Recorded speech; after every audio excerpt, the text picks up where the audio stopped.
The night is quiet. You are listening, somewhere between waking and dreaming, somewhere between certainty and mystery. Let the words carry you back, far back into the beginning. Before the towers of steel, before the lights of modern cities, there was an empire. Rome, vast and unyielding, stretches across the known world. Its streets thrummed with merchants and soldiers, philosophers and priests. Marble temples glistened beneath the Mediterranean sun. And yet, in its shadows, something hidden was stirring. A whisper, fragile but unbreakable. A faith that would not die. This was the beginning of Catholicism, the church that claims to be not merely one among many, but the church, the one true church. And tonight, you will walk through its roots, in a slow unfolding, like a candle's flame in the dark. Picture Rome in the 1st century. The Colosseum is not yet built, but the Circus Maximus is already roaring with the sound of horses. Senators in their flowing togas walk past slaves carrying amphorae of wine.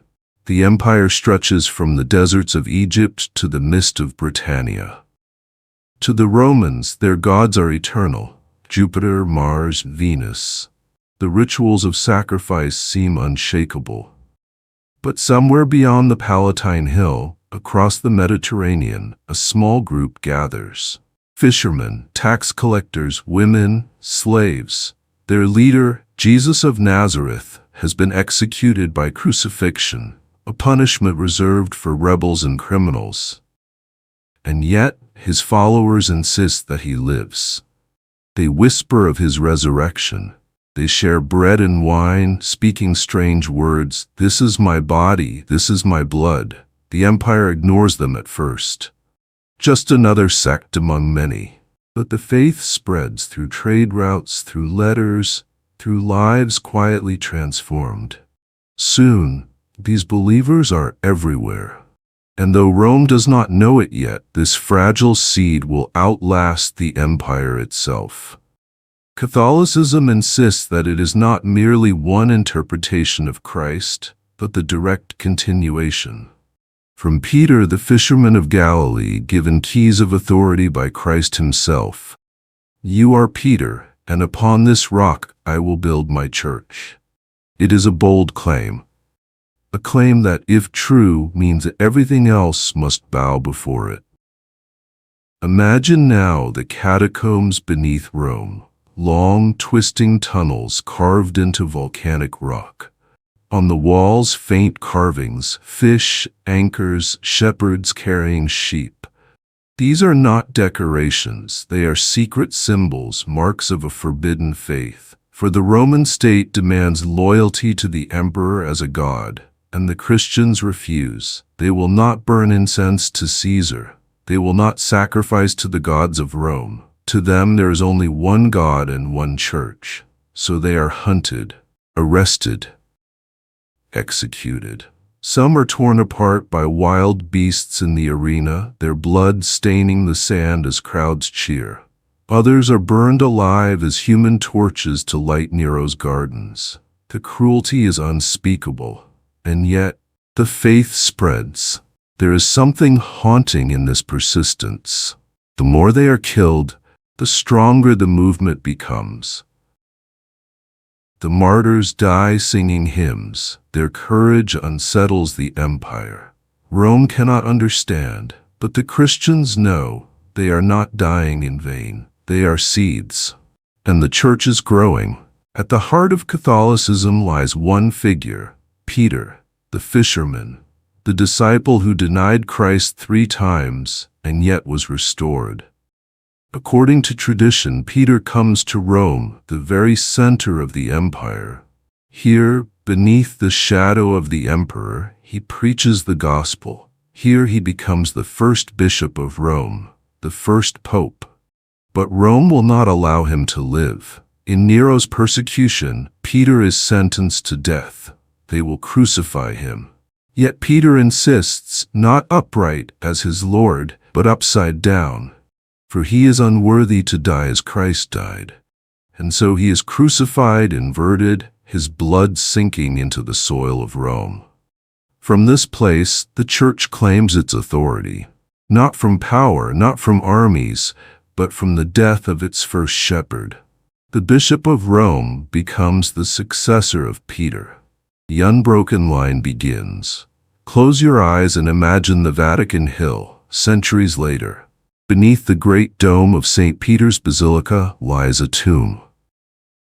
The bones of an old fisherman, a man who by dying began the unending chain of Catholic succession.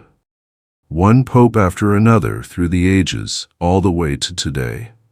If this is true, then Catholicism is not an invention. It is a continuation. The roots of the Church sink deeper than any empire, deeper than history itself. What is most unsettling about Catholicism is not merely its antiquity, but its unity. For while sects break and scatter, this one body insists it is whole. Through centuries of war, plague, division, and corruption, it remains bound by one faith, one baptism, one table of bread and wine. Even in the earliest days, when heresies rise, Gnostics whispering of secret knowledge, Arians denying the divinity of Christ, the Church convenes councils. Bishops gather, prayers are said, and creeds are written. The Nicene Creed, whispered in dimly lit churches even today, traces back to those shadowy gatherings. The faith does not dissolve into fragments. It holds, like a fortress built not of stone, but of memory, tradition, and sacrifice. Think now of a candle flame, passed from one hand to another across centuries. That is how the Church describes itself. Apostolic succession. The laying on of hands. A bishop ordains a priest who consecrates bread and wine, who baptizes children, and so the chain is never broken. It is not loud. It is not spectacular. It is slow, almost imperceptible, like the roots of an ancient tree, sinking deeper with each passing century. From Jerusalem to Antioch, from Antioch to Rome, from Rome to the corners of the empire. Names pass from memory: Linus, Cletus, Clement, Sixtus, early popes, obscure, barely remembered, yet each one carrying the flame, unbroken. There is something eerie in this continuity. For while empires rise and fall, while languages vanish and borders shift, the Mass continues. The same prayers whispered in catacombs are whispered today in cathedrals and chapels across the world. The same bread is broken. The same words are spoken. Hoc est enim corpus meum. Time changes everything. Yet here in this one place, something remains unchanged. Consider the martyrs again.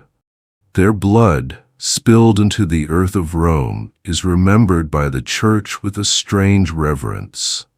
The saying emerges, the blood of the martyrs is the seed of the Church. There is something haunting about this idea, that suffering and death are not endings but beginnings, that every loss becomes a strange increase.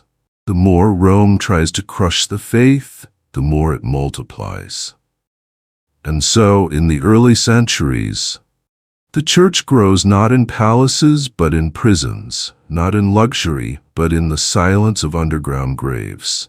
The faith spreads to slaves, to widows, to children, to soldiers, even to senators. It spreads in whispers, in songs, in secret gatherings, and soon it can no longer be contained. Then comes Constantine, the emperor who, in the 4th century, sees a vision in the sky, a cross of light, and the words, in hoc signo vinces, in this sign you will conquer. With Constantine, Christianity is no longer outlawed.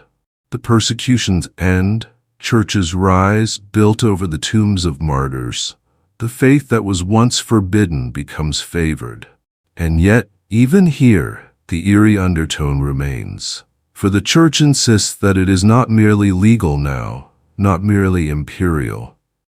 It is eternal, Its truth does not depend on emperors. Constantine is a turning point, but not the foundation. That foundation lies in Peter, in the blood of martyrs, in the whispers of the underground. Still, the world changes. Rome becomes Christian, and the faith spreads even further, carried by missionaries to lands unknown. But here's the strange thing. Empires fall, kingdoms crumble, languages disappear, and yet the Catholic Church remains. The Roman Empire collapses into ruin, the marble temples crack, the Senate falls silent. But the Church that once hid in shadows rises from the ruins, carrying forward not only its own memory, but the very memory of civilization. Monks preserve texts, bishops guide kingdoms, the faith holds the fragments of a broken world. And so the Church becomes not merely a religion, but a vessel of history itself, a bridge from the ancient world into the medieval and beyond. The unsettling thing about Catholicism is not its grandeur, but its endurance. Its claim to truth is not proven by argument alone, but by survival, against persecution, against heresy, against the tides of history. It remains. From the catacombs to St. Peter's Basilica, from the whispers of fishermen to the voices of popes, the Church presents itself as one continuous body. Unbroken, eternal.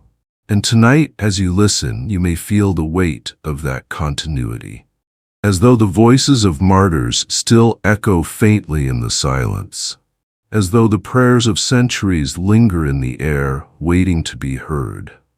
The Church says it is the one true Church, and its proof is not a philosophy, but a story. A story of roots that stretch deeper than empire, deeper than memory, deeper than time itself. There is a quiet in the world that only a certain kind of faith can hear. Not the clamor of marketplaces or the roar of empires, but a subtle, trembling hum. Something older than memory, something ancient and unbroken. Catholicism claims to be the vessel of that hum. And to understand why, one must walk slowly through its mysteries, letting them seep into the mind, into the body, into the space between sleep and waking. Close your eyes for a moment. Imagine a cathedral, its vast stone walls stretching upward, almost impossibly high. Light filters in through colored glass, scattering rainbows across worn stone floors. The air smells faintly of incense, of candles burned for centuries. A priest in flowing vestments stands at the altar. He lifts a small round wafer, thin, fragile, unassuming, and whispers, "Hoc est corpus meum." The words are simple. Yet in them lies a mystery so profound that it unsettles reason itself. The Eucharist, the very heart of Catholic life, is more than bread and wine. It is, according to Church teaching, the actual body and blood of Christ. And this is a mystery not fully comprehensible to human understanding. It is not metaphor, it is transubstantiation, a reality hidden in plain sight, the ordinary transformed into the extraordinary. Catholicism is built upon 7 sacraments, each a gateway into the unseen. Baptism, confirmation, Eucharist, penance, anointing of the sick, holy orders, and matrimony. Each is a ritual, a ceremony, a channel through which grace, divine, ineffable, impossible to measure, flows into the believer. Consider baptism. A child, or perhaps an adult, is brought forward. Water is poured upon the head, and a simple blessing is spoken. I baptize you in the name of the Father, and of the Son, and of the Holy Spirit. Yet this simple act carries profound implications. It is believed to wash away sin, to initiate the soul into the eternal life promised by Christ. A ritual so ordinary that the untrained eye sees only water, yet so extraordinary that it changes the very essence of the baptized. Confirmation, Eucharist, penance, all follow in this pattern. Each sacrament is a threshold, a doorway, a moment in which the physical world intersects with the divine. It is unsettling because it is invisible yet real, ordinary yet transcendent, a mystery that persists even when the world grows cold or cruel. The Eucharist is not merely a ritual. It is the heartbeat of the Church, a quiet, steady pulse that has survived millennia. Imagine kneeling in a silent chapel. The priest raises the host. The words echo softly, "Take and eat. This is my body." The congregation responds, though some may not fully understand, and yet there is a presence that fills the room, tangible and intangible at once. Countless accounts exist of miracles associated with the Eucharist. Hosts that bleed, images of Christ appearing upon bread, the inexplicable preservation of consecrated wafers through time. These mysteries are not merely relics of superstition. They are central to the Church's claim that God remains present in the ordinary, in the fragile, in the everyday. It is a haunting thought that a piece of bread so fragile, so fleeting, could contain the eternal, that the divine could be hidden in the mundane, that one can touch, see, and taste what is at once entirely human and entirely divine. The mystery lingers long after the ritual ends, like a shadow that does not vanish, a whisper that does not cease. No exploration of Catholic mysteries is complete without Mary, the Mother of God. She is more than a historical figure. She is the eternal intercessor, the silent guide, the Queen of Heaven. Her presence is felt across centuries, in whispered prayers, in statues that seem to watch quietly, in visions described by saints, children, and mystics alike. Consider the apparitions at Lourdes, or Fatima, or Guadalupe. In each, a figure appears, often in radiant light, often speaking words that resonate with the faithful in a way that logic cannot explain. These events are unsettling in their certainty, in their insistence that something beyond the ordinary touches the world, that God, through Mary, reaches into human life with messages that persist through centuries. Pilgrims travel from across the globe to kneel at sites of apparitions. They touch the stones, the springs, the images, seeking a tangible connection to the divine. And even skeptics cannot deny the transformation they witness in those who pray with faith. It is not merely belief, it is experience. The unseen becomes almost visible. The saints form another layer of mystery. They are not merely historical figures, but living witnesses. Some are known for miracles, others for incorruptibility, their bodies remaining preserved long after death. Some are visionaries, mystics, martyrs. Their lives are ordinary and extraordinary at once, marked by suffering, devotion, and an unwavering connection to God. Consider Saint Bernadette of Lourdes, whose visions of Mary transformed a small town into a place of pilgrimage. Or Saint Francis of Assisi, whose communion with animals and nature seemed to pierce the ordinary veil of the world. Or Saint Catherine of Siena, whose mystical experiences guided popes and nations alike. Their presence is uncanny. Their stories unsettle the rational mind. Their lives suggest that the ordinary world is permeated with the extraordinary, that saints are reminders that human experience is not confined to flesh and time, but reaches into eternity. Relics of saints, bones, clothing, objects touched by their hands, carry a strange energy. Pilgrims kneel, sometimes weep, sometimes whisper confessions. The relics are not worshipped in themselves, yet they are venerated as vessels of divine connection. Here again, the mystery persists, the tangible carrying the intangible, the mortal carrying the eternal. The Church's history is dense with reports of miracles, healing of the sick, visions of heaven and hell, unexplained phenomena at shrines. These are not mere stories for the faint-hearted. Many are documented, investigated, and verified within Church tradition. And all of them point toward the reality that God does not merely watch from a distance, but intervenes, touches, and shapes the world in ways invisible to ordinary perception. There is an unsettling quality in this. The world seems solid, understandable, predictable, but Catholicism insists it is not. That beneath the surface of reality lies a hidden order, an order both benevolent and terrifying in its depth. It reminds us that life is not merely chance, that human experience is threaded with purpose and mystery beyond comprehension. Catholic worship itself is a journey into mystery. The Mass is not a lecture, it is an immersion.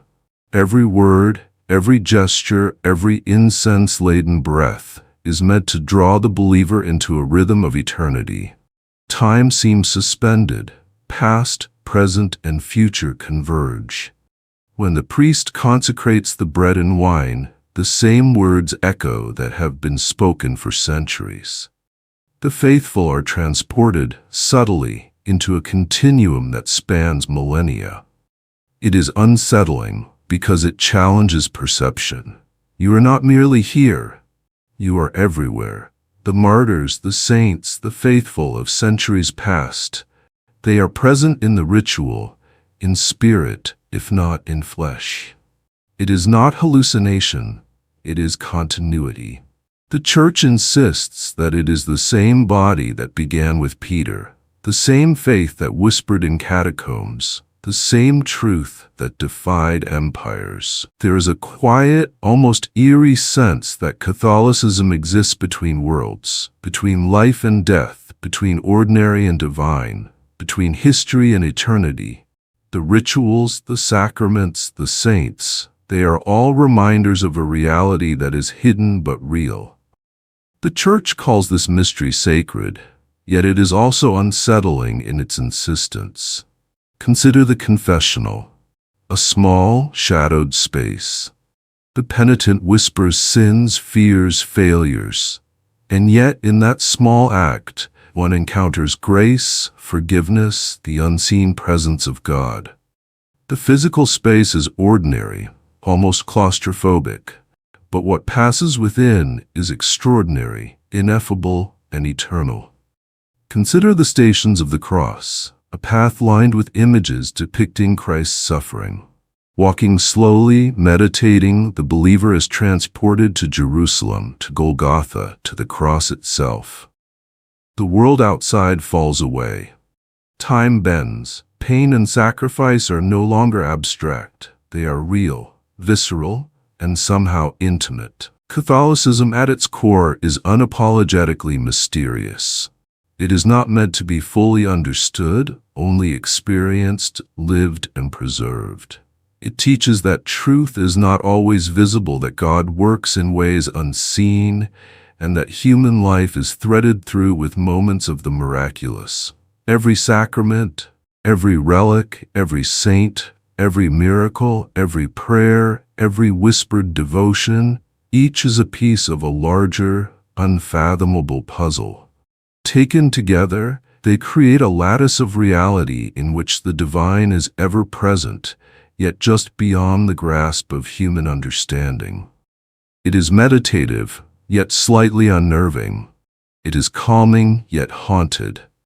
The mysteries of the Church invite the believer into a rhythm that stretches beyond time, beyond death, beyond logic itself. To enter these mysteries is to accept that the world is more than it seems, that reality is layered, and that faith is both anchor and veil. Now, as you sit quietly, as you listen, As you allow the words to sink in, imagine the church as a vast, breathing entity. Its heartbeat is the Mass, its memory is the saints, its eyes are the martyrs, its hands are the priests, the faithful, the pilgrims who have carried the flame across centuries. It is old, ancient, eternal, and it is alive, and it is a mystery. And in this stillness, let the realization settle. The church is not merely a structure of doctrine. It is a living, breathing, haunting presence. It is something that persists when everything else falls away. And that persistence, quiet, patient, unfathomable, is at the heart of why Catholicism claims to be the one true church. History is not gentle. It moves with a rhythm that is both relentless and indifferent. Empires rise and crumble, cities burn and rebuild, plagues sweep through populations, leaving silence in their wake. Yet through this turbulent stream of human events, one thread remains unbroken. That thread is the Catholic Church. As you listen now, let yourself drift back through centuries, past the familiar and the immediate, into a world in which survival was never guaranteed. Yet the church persisted. Imagine the medieval world, narrow streets cobbled with stone, markets filled with the smell of animals and fire, castles standing tall over villages that seem small and fragile. And everywhere the church, its spires rising like watchful sentinels, its bells tolling through mist and fog. Rome has fallen, yet the church endures.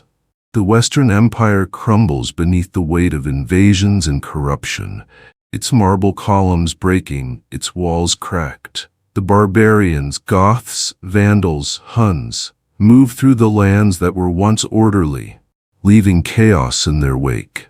Cities burn.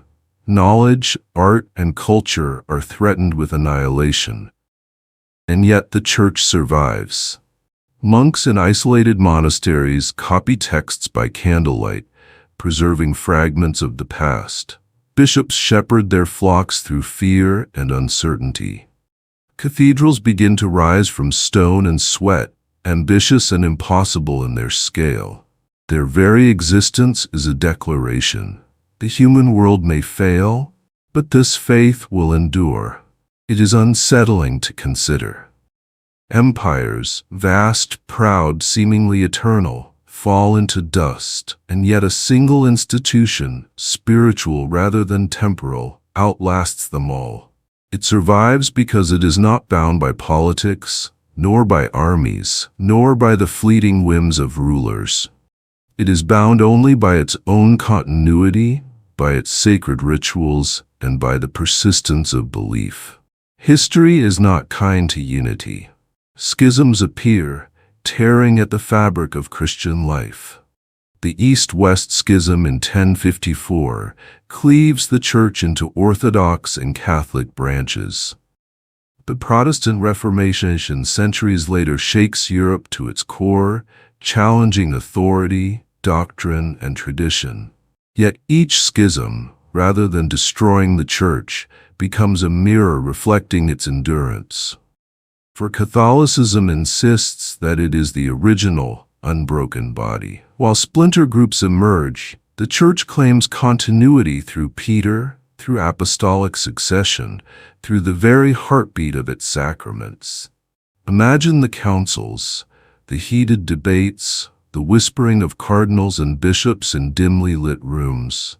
Decisions are made under pressure, in fear of schism and heresy. Yet the Church adapts, survives, absorbs. The strife is unsettling because it is human, full of ambition and error, yet the institution itself remains. It is larger than the failings of any one generation. Consider the Black Death, that shadow that swept through Europe in the 14th century. Cities emptied, fields lay fallow, the air heavy with the stench of death. Priests, who could have fled, stayed to comfort the dying. Monks and nuns tended the sick, often succumbing themselves. The Church faced not only the fear of mortality, but also the challenge of shepherding a terrified and disoriented population. And yet it endured. Despite loss, despite despair, the faithful gathered, prayed, and maintained their rituals. The Mass continued, the sacraments persisted, the line of bishops, popes, and priests never broke. There is an almost eerie power in this continuity. While death ravaged humanity, the Church's spiritual framework held firm, offering solace, ritual, and a bridge to eternity. It is unsettling to imagine such persistence, while kingdoms collapse, while millions die, while despair looms like a dark tide. A single institution, rooted in the unseen and eternal, persists with unshakable determination. In the midst of turmoil, the monasteries are islands of calm and mystery. Their walls are silent witnesses to centuries of devotion. Scriptoriums glow with candlelight, where monks copy manuscripts, preserving the writings of philosophers, saints, and early theologians. Every letter, every stroke of ink is an act of defiance against the chaos outside. These monasteries, isolated yet interconnected, become the backbone of cultural survival. They maintain libraries, teach children, cultivate land, and tend to the sick. They are the quiet heartbeat of Europe, the soft pulse of continuity amidst the noise of collapsing kingdoms. Imagine walking through a cloister, the echo of your footsteps mingling with the centuries of those who came before. The air smells of wood, ink, and candle wax. The silence is almost tangible, yet it is alive with memory. The Church, through these monks, preserves not only faith, but the entire intellectual heritage of the West. Then slowly the great cathedrals rise: Notre Dame, Chartres, Cologne, Canterbury.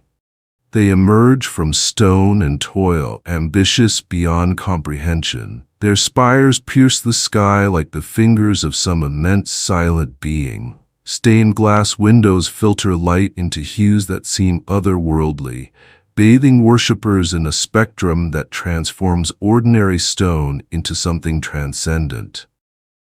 These cathedrals are more than architecture. They are symbols of persistence, of human devotion channeling itself into the tangible world.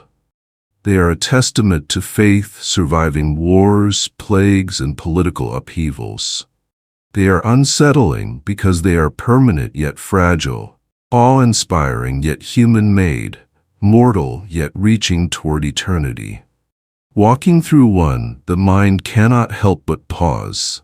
Time seems to bend. Centuries fold into one another. The prayers of countless generations hang in the air, a tapestry invisible yet palpable. The Church insists it is alive, continuous, and unbroken, like the stone itself. History has tested the Church in politics as well as spirit. Kings and emperors seeking to control the faith clash with popes. Cardinals navigate intrigue, alliances, betrayals. The investiture controversy, the Avignon Papacy, the wars of religion, all reveal the Church as deeply entangled in the human world, yet resilient beyond human expectation. And in each trial, the institution adapts. It negotiates, asserts, retreats, and advances. The Church's endurance is uncanny. While kingdoms rise and fall, while rulers die or are overthrown, the papacy continues, maintaining continuity through decades, centuries, and millennia. It is an eerie demonstration of stability in a world defined by instability. The Church is not merely a participant in history, it is its persistent witness. It absorbs, survives, and preserves, regardless of circumstance. Even in the darkest moments, saints, mystics, and visionaries emerge. Julian of Norwich, seeing visions during plague-stricken England. Teresa of Avila, guiding reform and spiritual awakening amidst turmoil.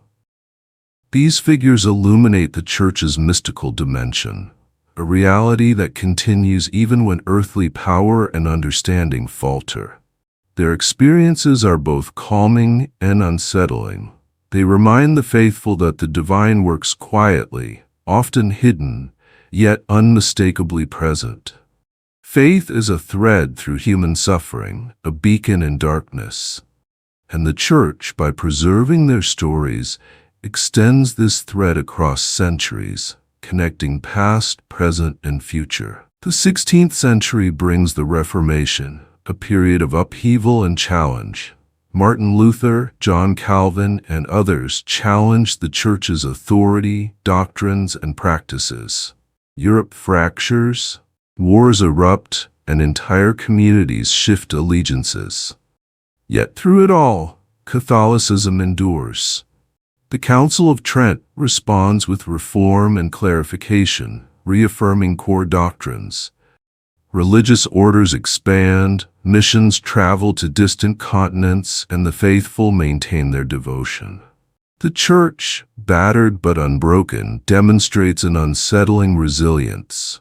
While human institutions fail, while ideologies clash and change, it persists. As you reflect on these centuries, notice the thread that binds them. Empires fall, schisms occur, plagues strike, wars rage, but the Church continues. Its rituals persist, its hierarchy remains, its faith survives. There is something haunting in this persistence. It is neither loud nor flashy. It is quiet, subtle, almost imperceptible, like a candle that refuses to be extinguished, flickering but unbroken through storms and darkness. This continuity, this endurance, is central to its claim as the one true Church. Now, imagine standing in the ruins of a medieval city. Smoke drifts from distant fires, the streets are empty, and yet somewhere a priest whispers prayers. Somewhere a monk copies a manuscript. Somewhere in a cathedral still standing, light filters through stained glass onto the worn stone floor. The Church persists through human weakness, through calamity, through despair. Its presence is a quiet, unsettling reminder that time, circumstance, and mortality cannot erase what is eternal. And in this reflection, let the realization settle. Catholicism's endurance through the trials of history is not merely an accident of circumstance. It is a testament to something deeper, something unseen, something persistent beyond the ordinary flow of time. It is here, in the intersection of human struggle and divine mystery, that the Church's claim to be the one true Church finds its most haunting and compelling proof. Time has flowed over centuries, leaving ruins, kingdoms, and civilizations in its wake. Yet through this torrent of history, one institution endures, constant, patient, and unyielding. It is the Catholic Church. Imagine for a moment standing at the edge of a vast plain. Mist curls across the ground, soft and white. The sun has not yet risen. There is a quiet, almost holy sense of anticipation. Somewhere beyond the horizon, something eternal waits. So it is with the Church, visible, tangible in its rituals and edifices, yet stretching into a reality that surpasses understanding. The Church carries within it the memory of prophecy. From the Old Testament through the New, the faithful have believed that God speaks through time. These are not idle stories, but living whispers that echo across centuries. Consider the prophecies of Daniel, of Isaiah, and the fulfillment of Christ in the Gospels. The Church sees itself as the continuation of this divine plan, a vessel through which God's will flows into the world. And within Catholic tradition, This prophecy does not remain confined to Scripture alone. Saints, mystics, and visionaries throughout history have received revelations, glimpses of heaven, warnings of judgment, glimpses of divine mercy. It is unsettling to reflect on this continuity. Humanity struggles, falters, forgets, and yet according to the Church, God's plan unfolds steadily, patiently, across time. The faithful believe they are participants in this ongoing narrative, tethered to eternity by sacraments, prayer, and devotion. Consider Peter once again. From him flows an unbroken chain of successors, a line that has endured through persecution, schism, reform, and war. The papacy has been challenged, the seat of Rome threatened, yet it remains intact. Each pope is a link in this chain, a custodian of faith, a keeper of a flame that has not been extinguished. This line is more than historical continuity. It is a claim to divine legitimacy. While human institutions fall, the Church asserts that it persists because it carries Christ's own authority. The weight of this idea is almost eerie.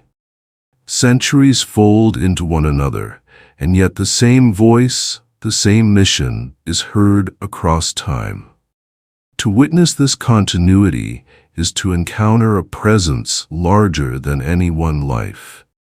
It is a thread woven into the fabric of history itself, persistent through the rise and fall of empires, and even in the face of humanity's darkest moments.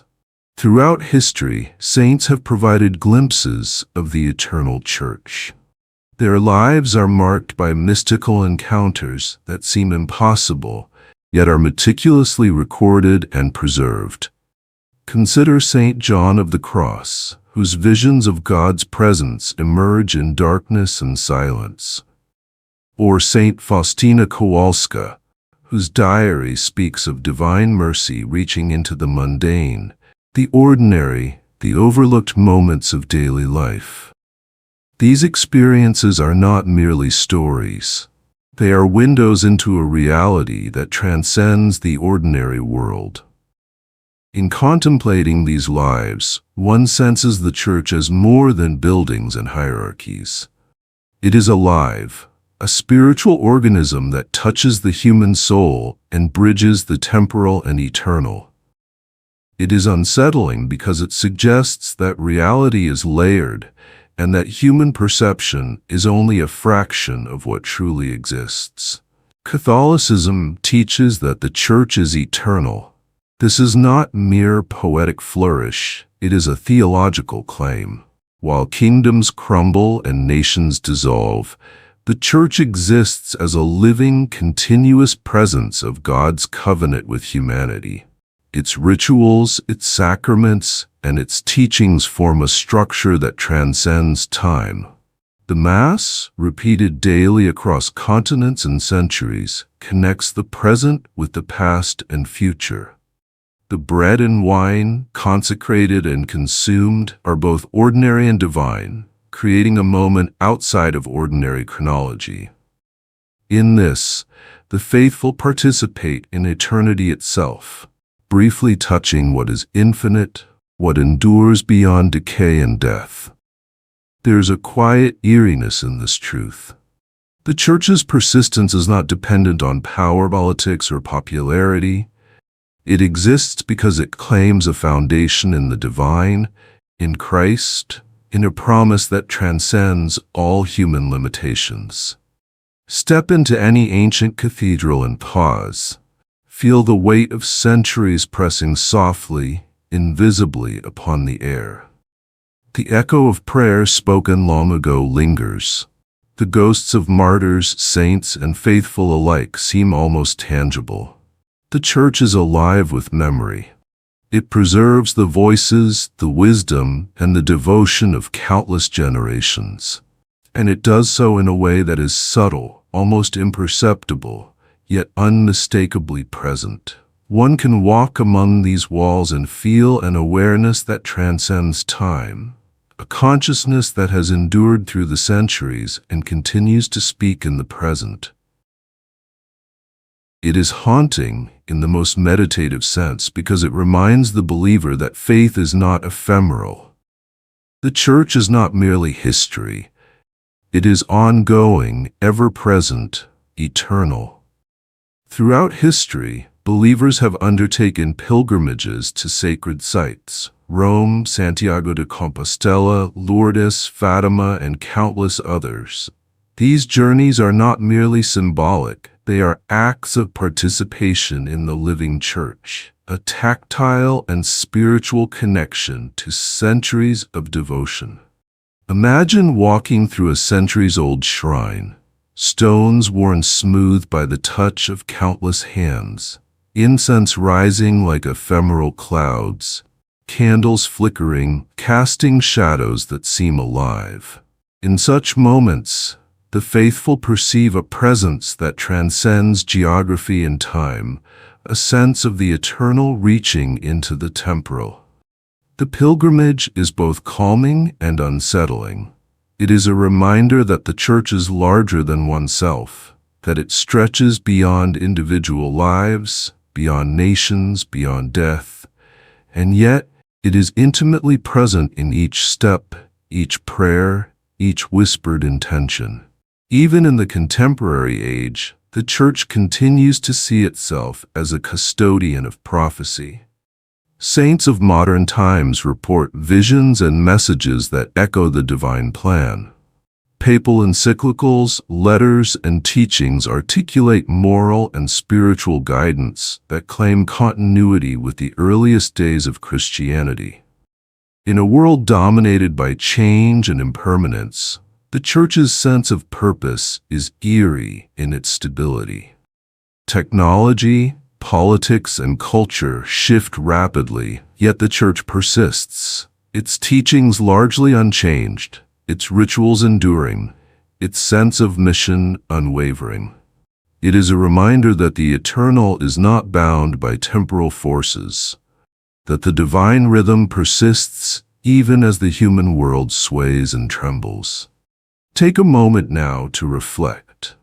The Church claims continuity from Peter to the present. It preserves the memory of martyrs, the wisdom of saints, and the unfolding of divine plan. It maintains rituals that connect the faithful with eternity. It asserts authority not through force, but through persistence, through witness, and through the sacred mysteries it guards.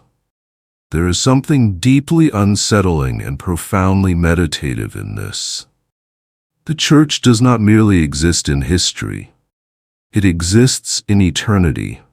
It is a presence that spans centuries, touching lives, shaping souls, and carrying forward a claim that surpasses human comprehension. The faithful believe that the Church is the one true Church because of this persistence, because of this continuity, because of the way it bridges the ordinary and the divine, the temporal and the eternal. Now, imagine the Church as a river flowing through time. Empires crumble into its waters, plagues and wars strike its banks. Yet the river continues, patient, unyielding, eternal. Its waters carry whispers of saints, prayers of martyrs, echoes of ancient rituals, and the heartbeat of Christ himself. The Church is more than an institution. It is a living, breathing, eternal presence. It is the thread of continuity through human chaos, the vessel of divine truth, the keeper of sacred mysteries. It invites all who listen to pause, to reflect, to enter its rhythm, and to perceive even faintly the eternal. And as you sit in stillness, letting the words settle around you, let yourself feel the weight and the grace of this presence. The Catholic Church, claim it or not, stands as a testimony to endurance, mystery, and eternity. It is calm, meditative, slightly unsettling, yet profoundly alive. It is here, in this quiet, enduring, eternal Church, that the faithful see the culmination of history. the persistence of divine purpose, and the living witness of the one true Church. Thank you for joining us tonight as we unveiled the reasons why Catholicism is the only one true Church. Until the next midnight tale, sleep well and dream deep. Good night.